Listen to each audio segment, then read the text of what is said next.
안녕하세요. 뷰티 초이스 닥터 원진초입니다. 오늘 영상은 조금 흥미로운 방식으로 진행해 보려고 합니다. 같은 얼굴 사진을 놓고 AI가 분석한 문제점과 제가 실제로 판단한 문제점이 어떻게 다른지, 또 그 차이가 결과에 어떤 영향을 만들었는지를 보여드리는 영상입니다. 이 영상은 시술을 많이 권해드리는 영상도 아니고 어떠한 특정 시술이 좋다는 영상도 아닙니다. 오히려 어디를 고칠 것인가 보다 어디를 건드리지 말아야 할 것인가, 이것에 관한 이야기라고 보시면 되겠습니다. 지금 보시는 사진이 시술 전 사진입니다. 정면 그리고 측면 사진입니다. 시청자분들도 먼저 한번 보시면서 나라면 어디가 문제라고 느낄지 생각해 보셔도 좋겠습니다. 이 사진을 AI에게 분석해 보라고 했더니 대략 이런 문제점들을 정리했습니다. 첫 번째로는 중안면과 하안면의 탄력 저하, 둘째로는 팔자와 입가 쪽의 음영과 꺼짐, 셋째는 전체적인 피부톤의 균일도 저하,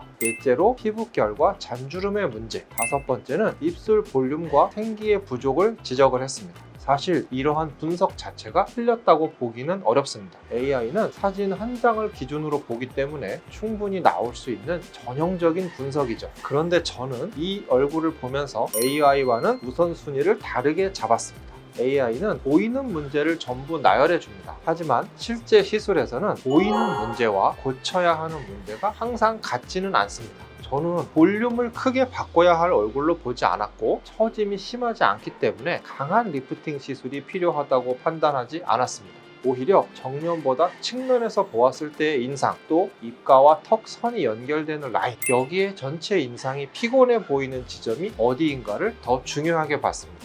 그래서 문제를 많이 찾기보다는 건드리면 오히려 어색해질 수 있는 부분을 먼저 제외하는 작업부터 했습니다. 이 문제점들을 바탕으로 AI가 권장한 시술 조합은 비교적 명확합니다. 강한 리프팅 장비 시술, 중안면부와 팔자의 필러, 전반적인 피부 레이저 패키지, 그리고 입술 볼륨 필러까지를 권장했습니다. 실제로 제가 상담실에서 상담을 해보면 이렇게 시술해주세요, 이렇게 많이 제안받는 조합이기도 합니다. 이 조합이 틀렸다고 말하기는 어렵지만 저는 이 얼굴에서 이 조합을 그대로 적용했을 때 너무나 과해질 가능성이 꽤 높다고 판단했습니다. 그래서 제가 실제로 선택한 시술은 다음과 같습니다. 첫 번째는 셀프입니다. 강하게 당기는 리프팅 목적이 아니라 전체적인 얼굴 방향을 정리해주는 용도로 사용했습니다. 얼굴이 아래로 무너져 보이지 않게 잡아주는 기초적인 역할을 해줄 수 있습니다. 두 번째로는 엘라비의 리투어입니다. 이것은 볼륨을 채우는 목적이 아니라 꺼진 부위를 살짝만 받쳐주면서 피부의 구조적인 지지를 보완해주는 목적입니다. 너무 빵빵하게 많이 채웠다는 느낌이 나면 안 되는 얼굴이죠. 세 번째는 스킨 보톡스와 주름 보톡스입니다. 이것은 표정을 줄이기 위한 목적이라기보다는 잔주름과 피부결을 정리해서 얼굴이 거칠어 보이지 않게 만드는 쪽에 초점을 두었습니다.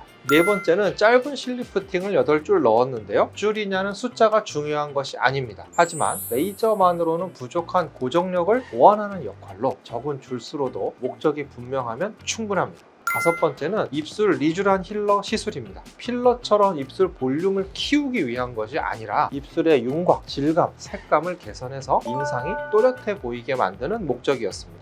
이 부분이 AI가 잘 짚지 못하는 부분이지만 실제 인상에서 꽤 영향을 주는 포인트입니다. 정리해보면 AI는 많이 바꾸는 쪽을 제안했고 저는 안 바뀐 것처럼 보이게 만드는 쪽을 선택했습니다. 시술 개수만 보면 많아 보일 수 있지만 실제 목표는 변화를 최소화하면서 인상을 안정적으로 개선시키는 것입니다. 이제 시술 후 사진을 보겠습니다. 정면 그리고 측면 사진입니다. 전후를 비교해보면 드라마틱하게 다른 얼굴은 아닙니다. 하지만 인상은 분명히 달라졌습니다.